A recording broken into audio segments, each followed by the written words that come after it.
राष्ट्रपति जी के अभिभाषण पर आभार व्यक्त करने के लिए This is मैं not correct. उपस्थित हुआ Please take your seat. This is not correct. Please take your seat.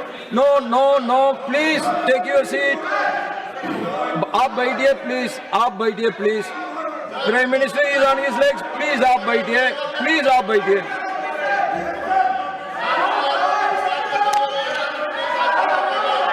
आदरणीय सभापति जी, इस धन्यवाद प्रस्ताव पर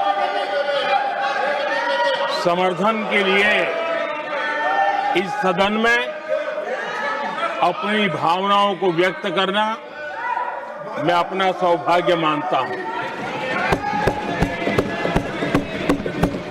आदरणीय सभापति जी, विकसित भारत की यात्रा में बीते वर्ष देश के तेज प्रगति से विकास के वर्ष रहे हैं। Nothing will go on record except Prime Minister's जीवन speech. के हर क्षेत्र में, समाज के हर वर्ग को उनके जीवन में परिवर्तन का एक कालखंड रहा है। एक सही दिशा में तेज गति से देश आगे बढ़ रहा है। आदरणीय राष्ट्रपति जी ने बहुत ही बढ़िया तरीके से पूरी संवेदनशीलता के साथ उन्होंने This is not correct. इस You विषय please को sit your seat. हम please. सबके सामने प्रस्तुत किया है। आदरणीय सभापति जी, मेरी एक प्रार्थना है, आदरणीय खड़गे जी की उम्र देखते हुए वो बैठ करके भी नारे बोल सकते हैं तो अच्छा होगा, ताकि उनको कष्ट न हो। पीछे नौजवान बहुत लोग हैं, तो खड़गे जी को No. आप बैठते बैठते भी When you are speaking, they are listening. You are नारे listening. बोलने की अनुमति दे दीजिए।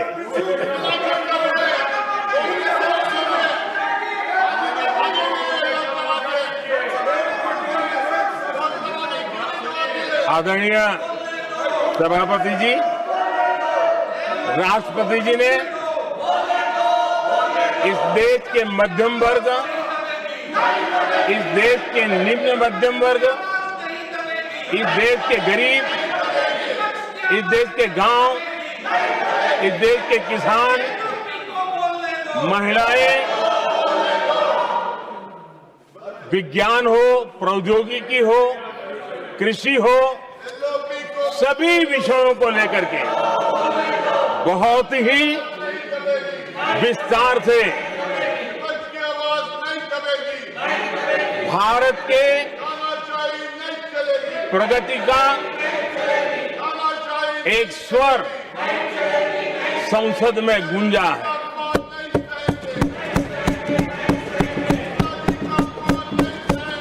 देश के नौजवान भारत के सामर्थ्य को कैसे आगे बढ़ा रहे हैं, इसकी भी विस्तार से चर्चा की है। हर वर्ग के सामर्थ्य को उन्होंने शब्दांकित किया है। और इतना ही नहीं, आदरणीय राष्ट्रपति जी ने भारत के उज्जवल भविष्य के प्रति एक विश्वास व्यक्त किया है। ये अपने आप में हम सबके लिए प्रेरक है। आदरणीय सभापति जी, 21वीं सदी का प्रथम क्वार्टर पूरा हो चुका है, लेकिन ये दूसरा क्वार्टर जैसे पिछली शताब्दी में भारत की आजादी के जंग में दूसरा क्वार्टर बहुत ही निर्णायक बना था। मैं साफ साफ देख रहा हूं कि विकसित भारत के निर्माण की दिशा में ये दूसरा क्वार्टर भी उतना ही सामर्थ्यवान होने वाला है, उतना ही तेज गति से आगे बढ़ने वाला है। और इसलिए आदरणीय सभापति जी, राष्ट्र का हर व्यक्ति ये महसूस कर रहा है कि एक अहम पड़ाव पर हम पहुंच चुके हैं। अब न हमें रुकना है, न हमें पीछे मुड़ करके देखना है।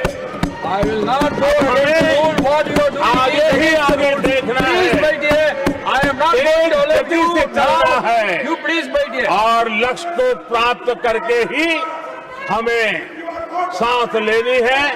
उस दिशा में हम आगे बढ़ रहे हैं। Nothing should go on without except to the Prime Minister's speech.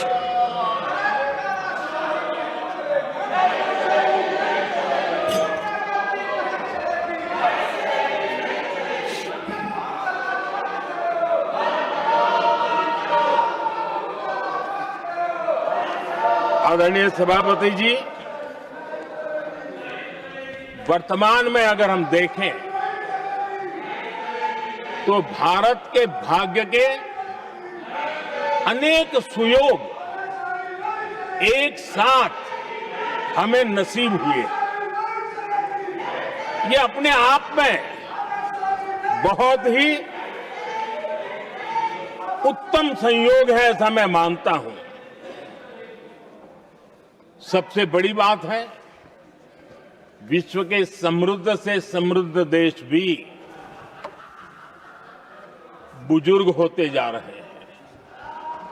वहां की आबादी उम्र के उस पड़ाव पर पहुंची है हम जिन्हें बुजुर्ग के रूप में जानते हैं। हमारा देश ऐसा है जो विकास की नई ऊंचाइयां छू रहा है। उसी समय दिनों दिन हमारा देश युवा होता जा रहा है, युवा आबादी वाला देश है। ये अपने आप में एक बहुत अच्छा सुयोग है। आदरणीय सभापति जी, दूसरी तरफ मैं देख रहा हूं जिस प्रकार से विश्व का भारत के प्रति आकर्षण बढ़ा है, और उसमें भी विश्व भारत की टैलेंट का महात्म्य समझ रहा है। हमारे पास आज दुनिया का बहुत ही महत्वपूर्ण टैलेंट पूल है, युवा टैलेंट पूल है, जिसके पास सपने भी हैं, संकल्प भी है, सामर्थ्य भी है। और इसलिए ये दूसरा सुयोग है। शक्ति का आशीर्वाद हमारे साथ है। आदरणीय सभापति जी, भारत आज विश्व में जो चुनौतियां पैदा हो रही है, उन चुनौतियों का समाधान देने वाला एक देश आशा की किरण बना हुआ है, और हम समाधान दे रहे हैं। वैसा ही एक महत्वपूर्ण सुयोग है कि आज मेजर इकोनॉमी में भारत का ग्रोथ बहुत हाई है, और हाई ग्रोथ और लो इन्फ्लेशन ये बहुत ही यूनिक संयोग है, और ये हमारी अर्थव्यवस्था की मजबूती को प्रदर्शित करता है। आदरणीय सभापति जी, हम जिस गति से आगे बढ़ रहे हैं, जब हमें देश की जनता ने सेवा करने का मौका दिया, तब फ्रेजाइल 5 के रूप में ये देश जाना जाता था। जब हमें अवसर मिला तब देश आजाद हुआ, तब हम दुनिया में 6 नंबर की इकोनॉमी थे। लेकिन इन लोगों ने ऐसा एक हाल करके रखा कि 11 पे पहुंचा दिया। आज हम 3 पर जाने की दिशा में तेज गति से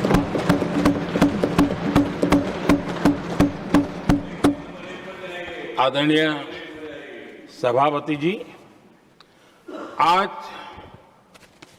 कोई भी सेक्टर देश लीजिए, चाहे साइंस हो, चाहे स्पेस हो, चाहे स्पोर्ट्स हो, हर क्षेत्र में आज भारत एक कॉन्फिडेंस के साथ, आत्मविश्वास से भरा हुआ भारत है।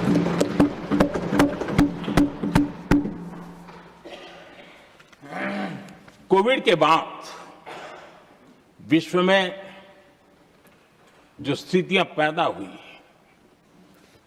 और ऐसी नई नई चीजें जुड़ती गई, आज दुनिया संभल नहीं पा रही है।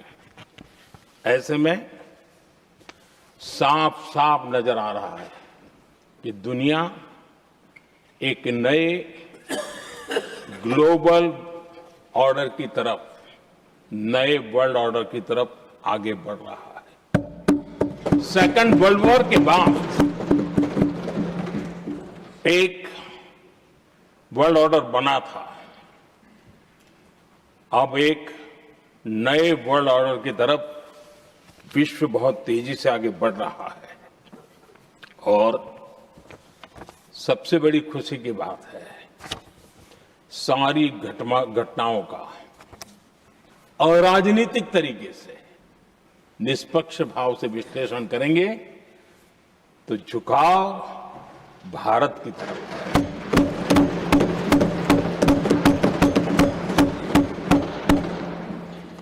विश्व मित्र के रूप में, विश्व बंधु के रूप में आज भारत अनेक देशों का विश्वस्त पार्टनर बना है और हम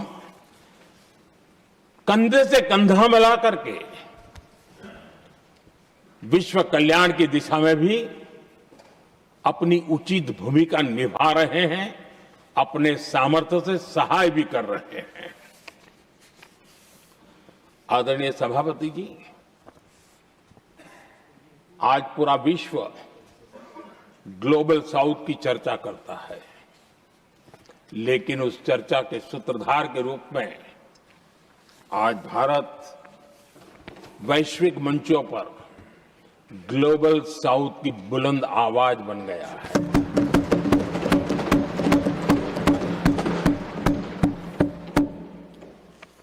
अनेक देशों के साथ आज Bharat future ready trade deals कर रहा है।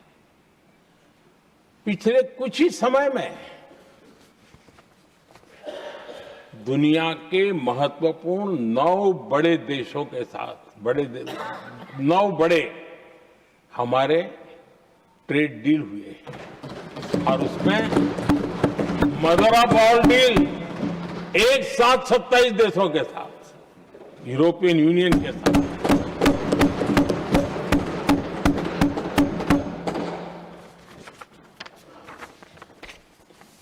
जो लोग थक गए,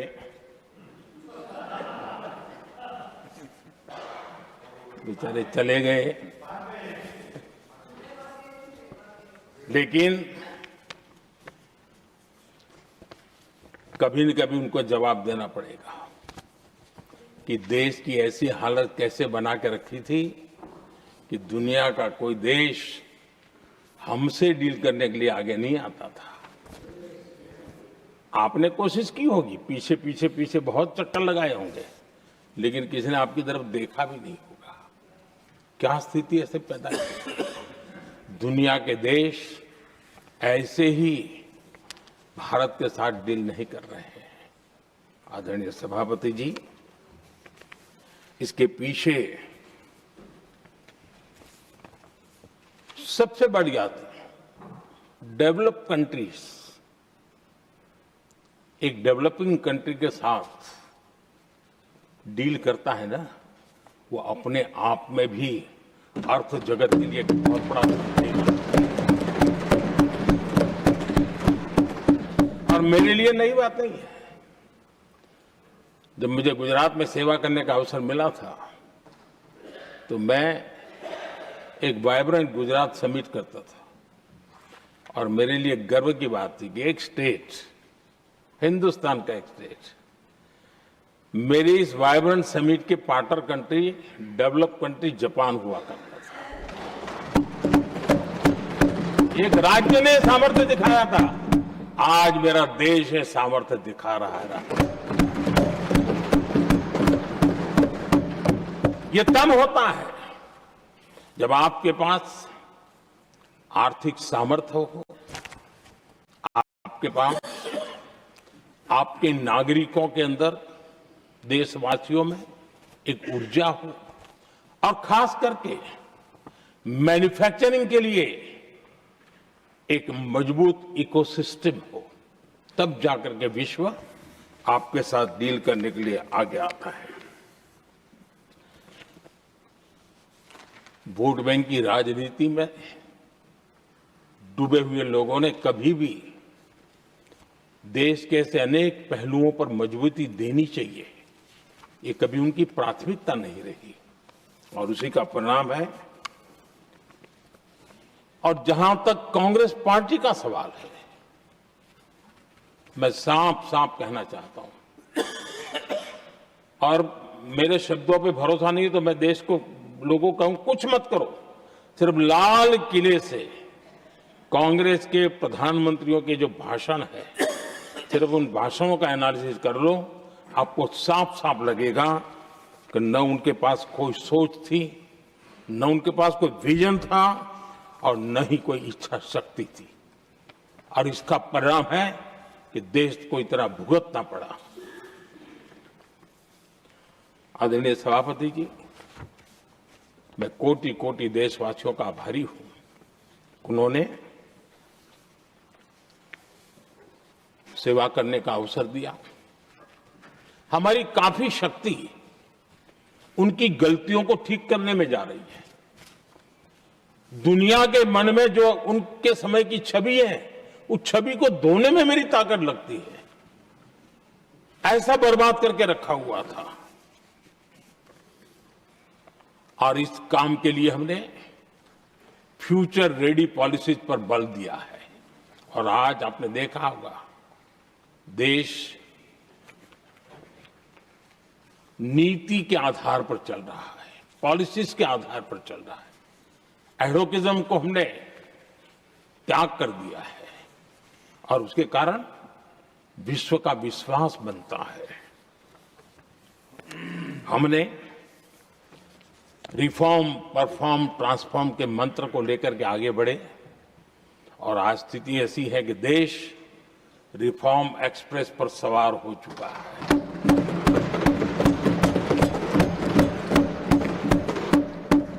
हमने स्ट्रक्चरल रिफॉर्म्स किए हैं, प्रोसेस से जुड़े रिफॉर्म्स किए हैं, पॉलिसीज में रिफॉर्म किए हैं। हमारा मैन्युफैक्चरिंग सेक्टर, हमारे उद्यमी ये सशक्त हो, भारत की हर चीज का वैल्यू एडिशन हो, उस दिशा में हमने प्रयास किया है। और मैं आज विश्वास के साथ कह सकता हूं, आज भारत विश्व के साथ स्पर्धा करने के लिए पूरी तरह तैयार है।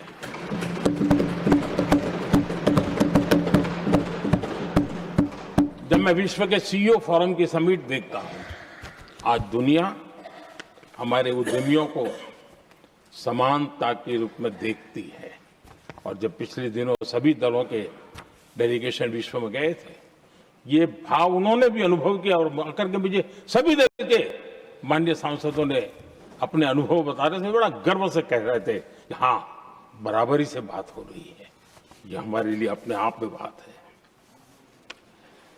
आदरणीय सभापति जी, एमएसएमई का बहुत बड़ा नेटवर्क जितना सामर्थ्यवान होता है, वो लंबे अरसे तक इकोनॉमी को एक ताकत देता है।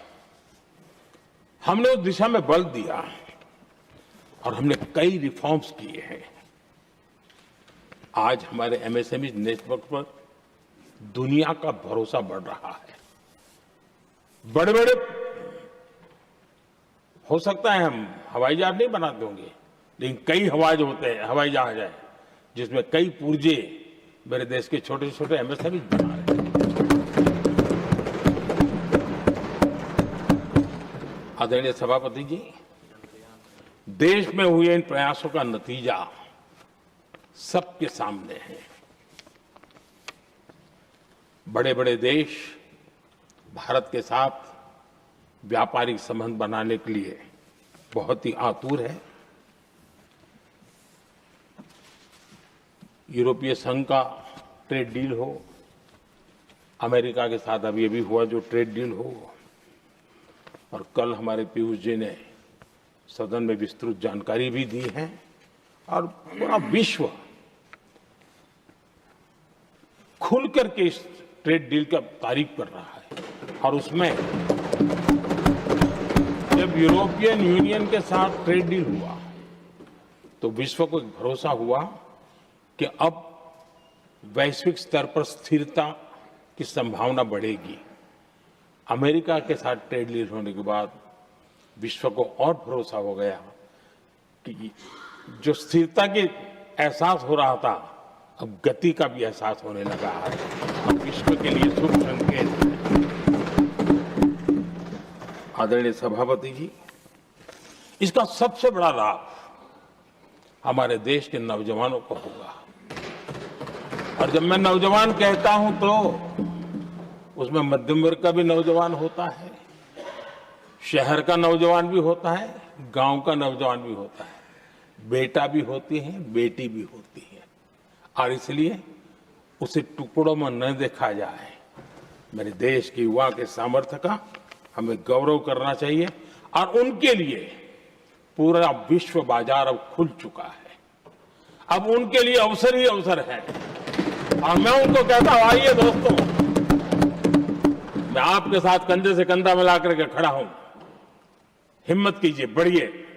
देश आपके साथ खड़ा है और दुनिया आपका स्वागत करने के लिए इंतजार कर रही है।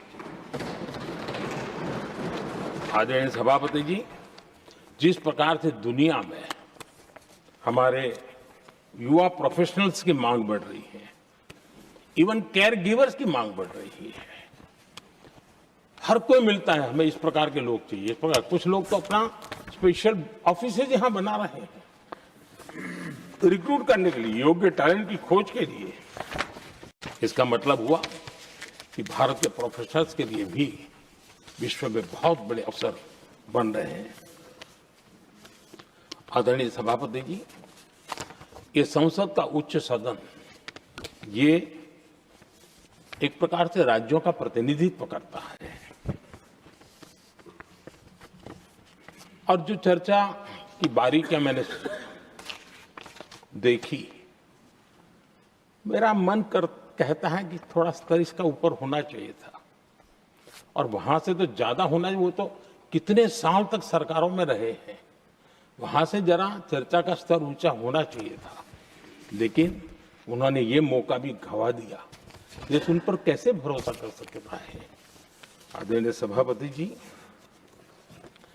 मैं कल एक माननीय सदस्य को सुन रहा था। यूं तो वो अपने आप को राजा कहलाने में बहुत गर्व करते हैं, लेकिन वे आर्थिक असमानता की चर्चा कर रहे थे। बताइए, जो खुद को राजा माने और वो आर्थिक असमानता की बात करे, तो लगता है कि क्या यही देखने के बाकी रह गए थे क्या? आदरणीय सभापति जी, हमारे टीएमसी के साथियों ने काफी कुछ कहा। जरा खुद को अपने गरेबा में देखें। निर्मम सरकार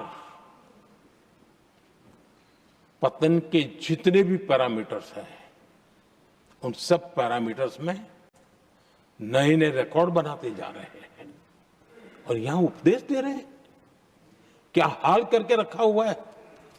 ऐसी निर्मम सरकार से वहां के लोगों का भविष्य अंधकार के अंदर डूब रहा है। लेकिन इनको कोई परवाह नहीं है, सत्ता सुख के सिवाय कोई आकांक्षा नहीं, और वे यहां उपदेश देते हैं। घुसपैठ, दुनिया का समृद्ध से समृद्ध देश भी अपने यहां गैर कानूनी नागरिकों को बाहर निकाल रहा है। हमारे देश में घुसपैठियों को बचाने के लिए अदालतों को तब तक प्रेशर पैदा किया जा रहा है। मेरे देश का नौजवान कैसे ऐसे लोगों को माफ करेगा जो घुसपैठियों की वकालत करने के लिए ताकत लगा रहे हैं? और घुसपैठिए मेरे देश के नौजवानों के हक छीन रहे हैं, उनकी रोजी रोटी छीन रहे हैं, आदिवासियों की जमीन छीन रहे हैं, बेटे बेटियों की जिंदगी पर खतरे पैदा हो रहे हैं। लेकिन उनके लिए महिलाओं पर अत्याचार होते रहे।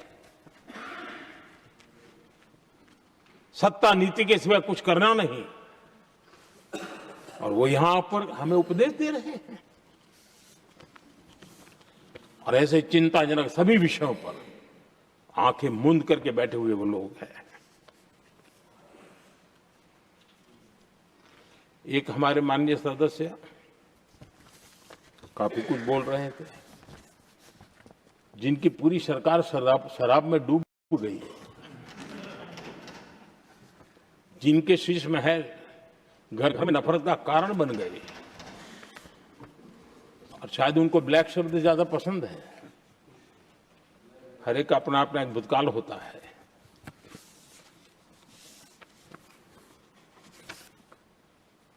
पता नहीं ब्लैक के साथ उनका क्या पुराना रिश्ता है।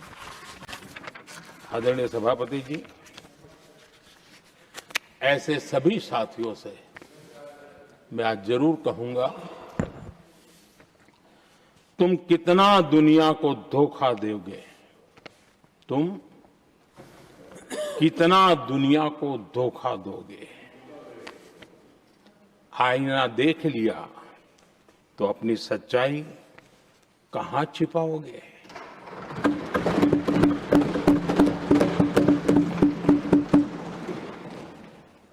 कांग्रेस हो, टीएमसी हो, डीएमके हो, लेफ्ट हो, के दशकों से केंद्र में सत्ता में रहे हैं, सत्ता के भागीदार रहे हैं। राज्यों में भी उनको सरकारें चलाने का अवसर मिला है, लेकिन उनकी पहचान क्या बनी? आज डील की चर्चा होती है तो गौरव से कहते हैं, तब डील की चर्चा होती थी तो बॉफोर्स डील याद आता था। ये डील होते थे।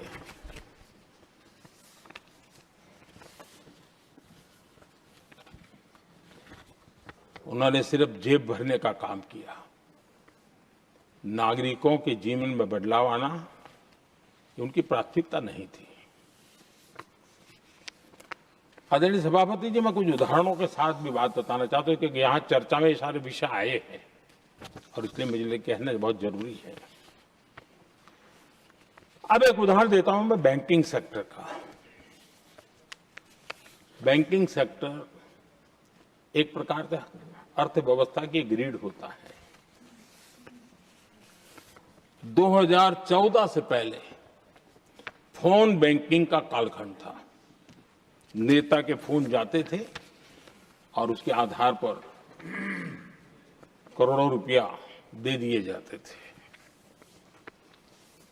और गरीबों को तो बैंकों में दुत्कार मिलती थी, नफरत होती थी। देश की 50% से ज्यादा आबादी बैंक के दरवाजे तक नहीं देख पाई थी। कांग्रेस के नेताओं के फोन पर अरबों रुपये लोगों को दे दिए गए, और जो ले जाते थे वो अपनी पर्सनल प्रॉपर्टी मान करके पैसे हजम कर जाते थे। यही खेल चलता रहा। कांग्रेस और यूपीए के राज में, और आज जो इंडी अलायंस बनकर के बैठे हैं उनके राज में, बैंकिंग व्यवस्था तबाही के कगार पर खड़ी थी। मैं नया नया प्रधानमंत्री के पद का दायित्व मुझे मिला, मैं एक देश के मुखिया से मैं मिला, ऐसे ही बात कर रहा था। मैंने कहा बैंकिंग की दृष्टि से हम कुछ आगे बढ़ना चाहिए। उन्होंने कहा पहले एक बार साहब जरा अभी आप नए नए हो, आपके बैंकों की व्यवस्था का अध्ययन कर लीजिए। हम कैसे हिम्मत करें?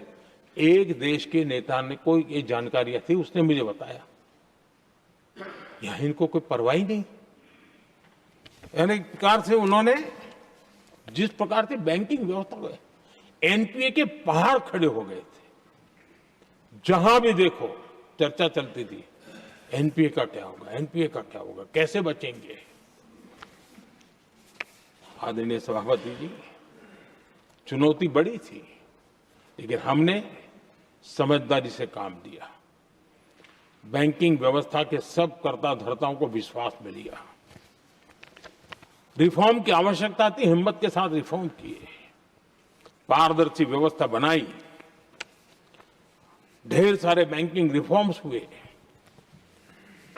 और जो सरकारी बैंक दुर्बल हो चुकी थी, ठीक नहीं चल पाती थी, उसको हमने बड़ी बैंक के साथ मर्जर कर दिया। और मुझे याद है किसी एक महाशय बड़े अपने आप को विद्वान मानने वाले ने लिखा था, अगर मोदी सरकार बैंकों में ये कर ले तो हिंदुस्तान का बहुत बड़ा रिफॉर्म हो जाएगा। वो काम मैंने आते ही कर दिए थे। आदरणीय सभापति जी, और इन सारी चीजों का नतीजा हुआ, बैंकों में जो बीमारी घर कर गई थी, उस बीमारी से बैंकों को मुक्ति मिली। बैंकों का स्वास्थ्य सुधरा, लगातार सुधरा, अभी भी तेजी से आगे दौड़ रहे हैं। और बैंकिंग का जब स्वास्थ्य सुधरा तो लेन देन का कारोबार भी उनका बढ़ा, लोगों को पैसे मिलने लगे, सामान्य व्यक्ति को पैसे मिले।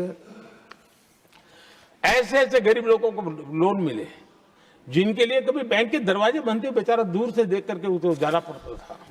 आज मुद्रा योजना, मुद्रा योजना जो देश के नौजवान को अपने पैरों पर खड़े रहने की ताकत देता है, मुद्रा योजना जो स्वरोजगार की प्रेरणा देता है। लेकिन स्वरोजगार के भाषण के काम नहीं होता है, उसका हाथ पकड़ना पड़ता है, उसको साथ देना पड़ता है, उसको सहाय देनी पड़ती है। और हमने मुद्रा योजना के द्वारा 30 लाख करोड़ रुपया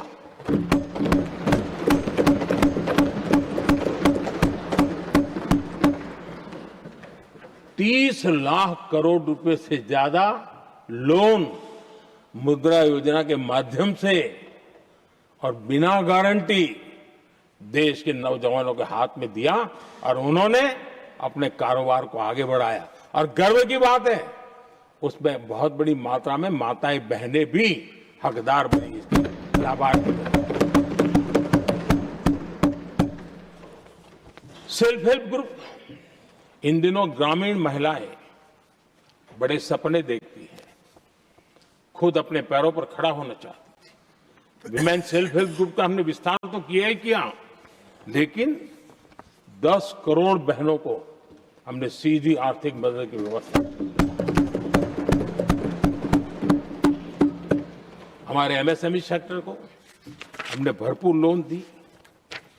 और मैं आज बड़े संतोष के साथ, बड़ी जिम्मेवारी के साथ इस पवित्र सदन में कहना चाहता हूं, हमने एनपीए जिसके पहाड़ हुआ करते थे 2014 के पहले, आज उसको हमने नीचे निम्न स्तर पर लाकर के खड़ा कर दिया।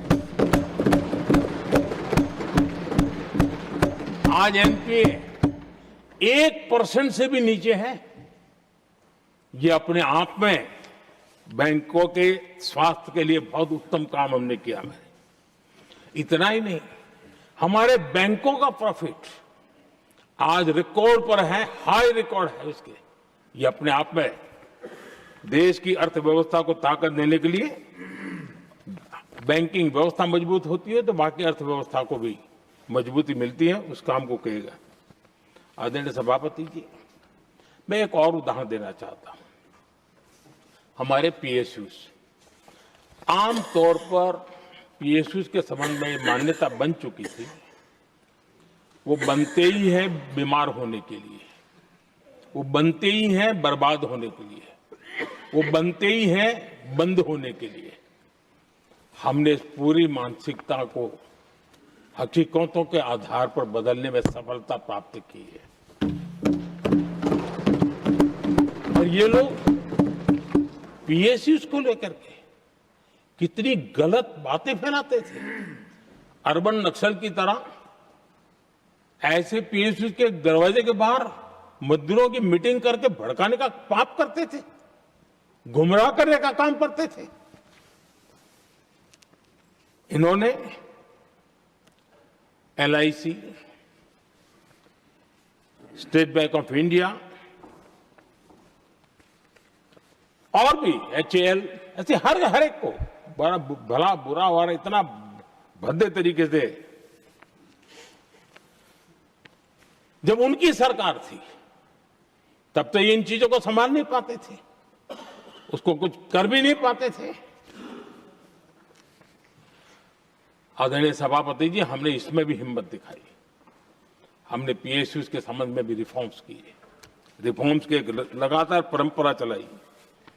आज एलआईसी बेस्ट तरीके से उसने पूरे कार्यकाल में अपना एलआईसी का जन्म हुआ तब तक उत्तम से उत्तम परफॉर्मेंस का कालखंड उसका गुजर रहा है। जिन पीएसयूज को कांग्रेस के नेता ताले लगवाने की कगार पर पहुंच चुका था और उसी पर अपनी राजनीतिक रोटी सेकने का प्रयास भी किया गया था, आज हमारे पीएसयूज रिकॉर्ड प्रॉफिट पर हैं।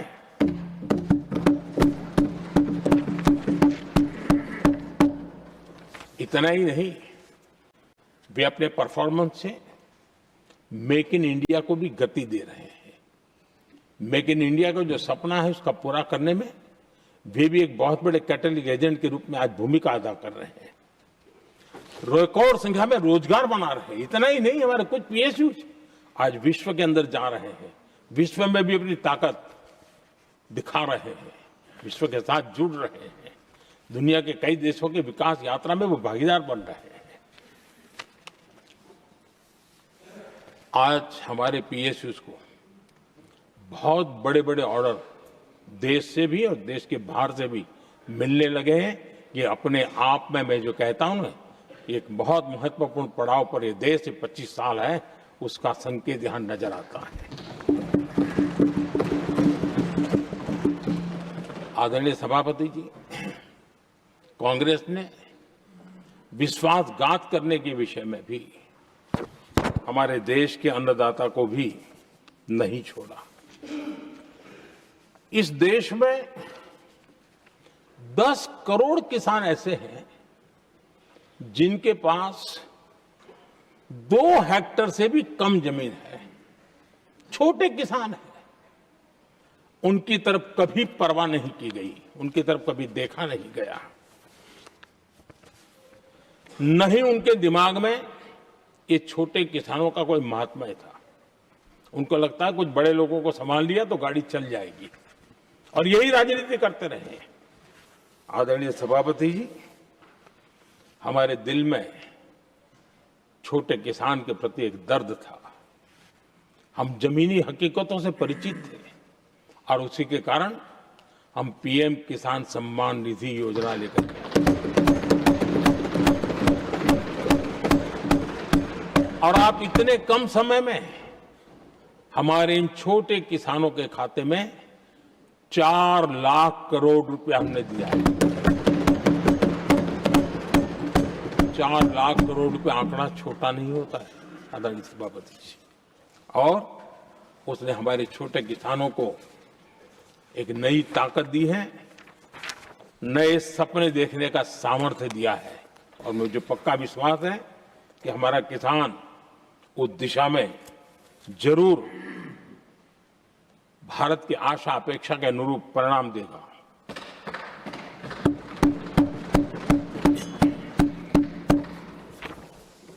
आदरणीय सभापति जी,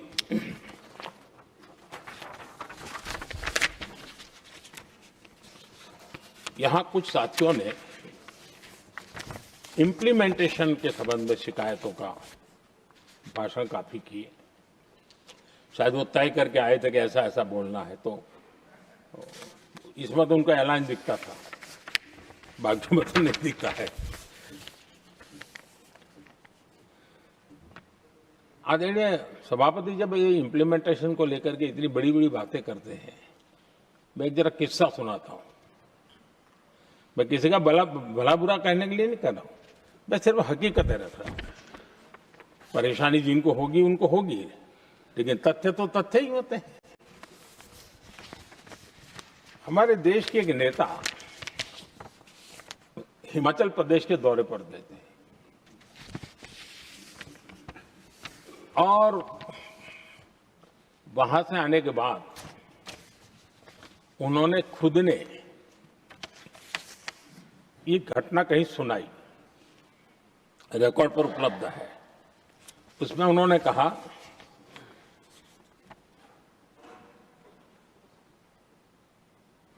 उस नेता ने क्या कहा, मैं उन्हीं के शब्द पढ़ रहा हूं।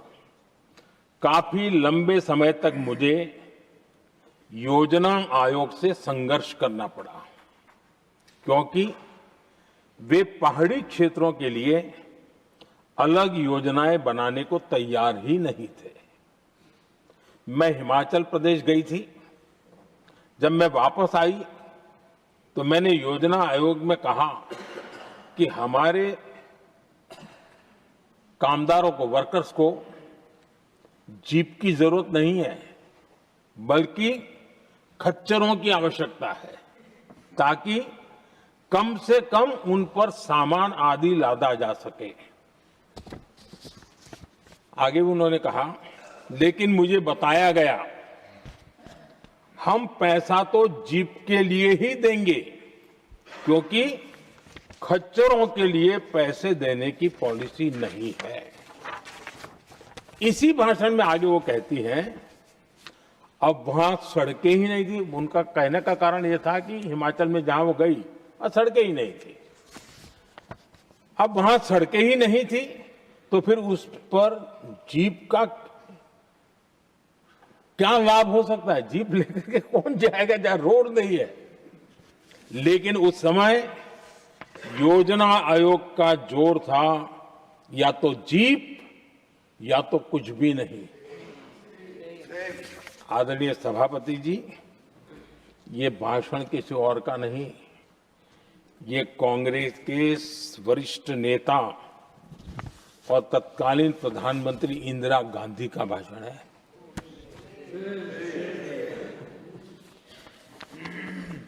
कांग्रेस के लंबे शासनकाल में यही कार्यशैली रही, और जिसको इंदिरा जी खुद जानती भी थी कि ये पाप चल रहा है, लेकिन इस कार्य संस्कृति को सुधारने के लिए उन्होंने कोई कदम नहीं उठाया। और इंदिरा गांधी जिस प्लानिंग कमीशन की धज्जियां उड़ा रही थी, उसके जन्मदाता उनके स्वयं के पिताजी थे। और प्लानिंग कमीशन को बना, और इंदिरा जी ने जब कहा, उसके बीच में 2 दशक बीत चुके थे, लेकिन हाल यही था। और 2014 तक सब दुखी थे, सब परेशान थे, सब गलती देख रहे थे, लेकिन सुधार करने की तैयारी नहीं। 2014 के बाद जब आपने हमें मौका, और कांग्रेस ने जिस प्रकार से प्लानिंग कमीशन अटकाना, लटकाना, भटकाना वाली कार्यशैली बना दी थी, 2014 में जब हमें मौका मिला तो हमने आकर के काम किया, प्लानिंग कमीशन को खत्म कर दिया और नीति आयोग को। आज नीति आयोग बहुत तेज गति से काम कर रहा है। अब देखिए एस्पिरेशनल डिस्ट्रिक्ट, वो भी एक बड़ा प्रेरक उदाहरण है। और मैं तो देख रहा हूं कि डेवलपिंग कंट्रीज के लिए, विकास के लिए एक मॉडल के रूप में वैश्विक संस्थाएं इसको अनुमोदन दे रही है। ये एस्पिरेशनल डिस्ट्रिक्ट की ये सफलता बनी है। देश के कई जिले ऐसे थे जिसको पिछड़े मान करके छोड़ दिया गया था, और वहां करोड़ों लोगों की जो मौलिक जरूरतें थी उसको भी नकार दिया गया था। उनको तो ऐसे ही जीने के लिए मजबूर कर दिया गया था। और जो पिछड़े इलाके थे वो और पिछड़े होते गए और बर्बादी आती गई। और हालत तो सरकार में ऐसी थी कि जब किसी को पनिशमेंट ट्रांसफर करनी होती थी, पनिशमेंट पोस्टिंग देना होता, तो ऐसे ही जिलों में भेजा जाता था ताकि और खराब करे वो। ये हाल बन गया था, ये वर्क कल्चर बन गया था। हमने इस स्थिति को बदला। सबसे पहला आग्रह किया, यंग होनहार अफसरों को लगाया जाएगा और पूरा 3 साल का मौका उसको दिया जाए काम करने का। एक के बाद हम निर्णय किए और आज देखिए किसी समय छत्तीसगढ़ का हमारा बस्तर एस्पिरेशन डिस्ट्रिक्ट में था। आज वो बस्तर पूरे देश में बस्तर ओलंपिक के नाम से चर्चा में है।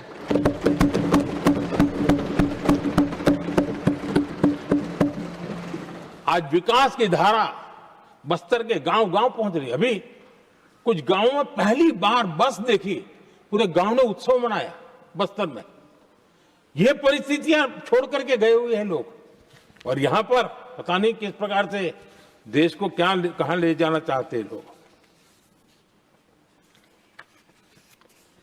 आदरणीय सभापति जी, इंप्लीमेंटेशन क्या होता है, ये एस्पिरेशनल डिस्ट्रिक्ट एक बहुत बड़ा शानदार उदाहरण है। ऐसे तो सैकड़ों उदाहरण हैं, लेकिन मैं कहने के लिए इसको उल्लेख कर रहा हूं। कांग्रेस के हमारे साथियों को ये जो बदलाव आ रहा है उसमें इंप्लीमेंटेशन नजर नहीं आ रहा है। और उनका तो एक ही वो प्लानिंग कमीशन वाला मॉडल है, जीप और खच्चर वाला मॉडल, यही वो लोग जानते हैं, उससे आगे कुछ नहीं जानते। और ये इंप्लीमेंटेशन कैसे करते हैं, मेरा जन्म नहीं हुआ था उसके पहले सरदार वल्लभ भाई पटेल ने नर्मदा नदी पर बांध बांधने की कल्पना की। विषय तो पक्का हो गया, सरदार साहब नहीं रहे, खैर नेहरू जी ने शिलान्यास किया। अब इंप्लीमेंटेशन देखिए इनको। मेरा जन्म नहीं हुआ था जब इसकी कल्पना की गई थी और प्रधानमंत्री बनने के बाद मैंने उसका उद्घाटन किया। ये हाल है।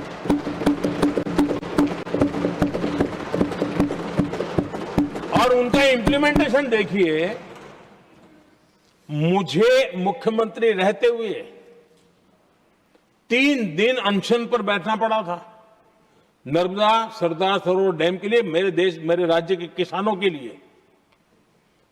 मैंने अपने आप को दांव पर लगा दिया था, तब जाकर के भारत सरकार को झुकना पड़ा और तब जाकर के सरदार सरोवर डैम के कंस्ट्रक्शन को गति मिली और यहां मैं पहुंचा तब मुझे उसका उद्घाटन करने का सौभाग्य मिला। और आज कच्छ तक हावड़ा बीएसएफ के लोग जहां बैठते हैं वहां तक नर्मदा का शुद्ध पानी पीने के लिए पहुंच रहा है। इंप्लीमेंटेशन क्या होता है, और यहां पर इम्प्लीमेंट किसी ने शब्द पकड़ा दिया, हर एक के मुंह से वही निकल रहा था। हमने कांग्रेस की कार्यशैली को बदलने के लिए जब मैंने देखा कई ऐसे काम थे अटके पड़े हुए, कोई पूछने वाला नहीं थे फाइलों में, और पॉलिटिकल फायदे के लिए अनाउंसमेंट कर दिए, दिए जला दिए, पत्थर लगा दिए, करना कुछ नहीं। आखिरकार मैंने एक टेक्नोलॉजी वाला प्लेटफॉर्म बनाया यहां आकर के, प्रगति के नाम से। ये प्रगति प्लेटफॉर्म का मैं उदाहरण देता हूं, आप हैरान हो जाएंगे। मुझे एग्जैक्ट याद नहीं है, लेकिन शायद हिमाचल में एक ट्रेन उन्होंने पार्लियामेंट में घोषित की थी, शायद ऊना और कोई। मेरे आने तक वो कागज पर भी उसका ड्राइंग नहीं बना था, बताओ, और चुनाव जीतने के लिए वो घोषणा कर दी। प्रगति के अंदर मेरे सामने विषय आया, ऐसे कई विषय मेरे सामने आए और उस प्रगति के अंदर हमने एक एक प्रोजेक्ट क्यों अटके हुए, किस डिपार्टमेंट की काम में क्या मुसीबत आई है, किसने गलत तरीके से इसको आगे बढ़ाया, और बजट तो बढ़ता ही गया था। जो योजना 900 करोड़ में होनी थी वो 90,000 करोड़ तक पहुंच जाए, ये हाल करके रख दिया था इन्होंने। हमने एक टेक्नोलॉजी प्लेटफॉर्म बनाया, हर महीने बैठा। अभी मैंने 50वां एपिसोड पूरा किया उस मीटिंग का। और लगातार उस काम करते करते और संबंधित राज्यों को भी बिठाया, उनकी कठिनाइयों को भी समझा, उसके इम्प्लीमेंटेशन में कौन मिनिस्ट्री का परेशानी हो रही है, किस स्टेट की परेशानी हो रही है, किस कानून की परेशानी हो रही है, हर एक की बारीकी से देखा।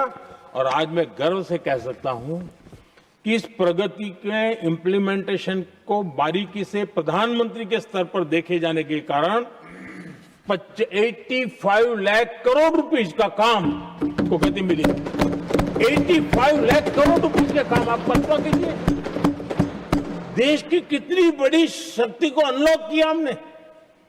इंप्लीमेंटेशन कैसे होता है ये हमने करके देखा है। रेल हो, रोड हो, सिंचाई हो, ग्रामीण कोई व्यवस्था का काम हो, इन सारी चीजों को हमने इसमें लिया। अब जैसे जम्मू उधमपुर श्रीनगर बारामूला रेल लाइन, आज ये प्रोजेक्ट पूरा हुआ और बर्फबारी में इन दिनों आपने देखा एक वीडियो बहुत पॉपुलर हुआ है, बर्फ के बीच में से चारों तरफ बर्फ की चादर छाई हुई है और वंदे भारत ट्रेन निकल रही है और लोग कहते हैं गलती मत करना, ये तो विदेश है, ये हिंदुस्तान है, ये रील चल रहे हैं बाजार में।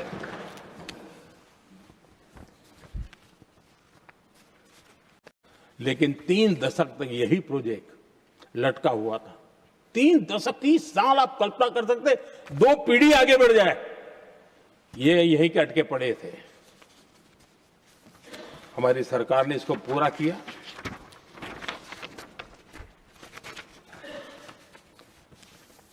आदरणीय सभापति जी, मैं असम की बात करता हूं और कोई ये मत सोचो कि मैं चुनाव है इसलिए बोल रहा हूं। इनके पाप है इसलिए मुझे कहना पड़ रहा है।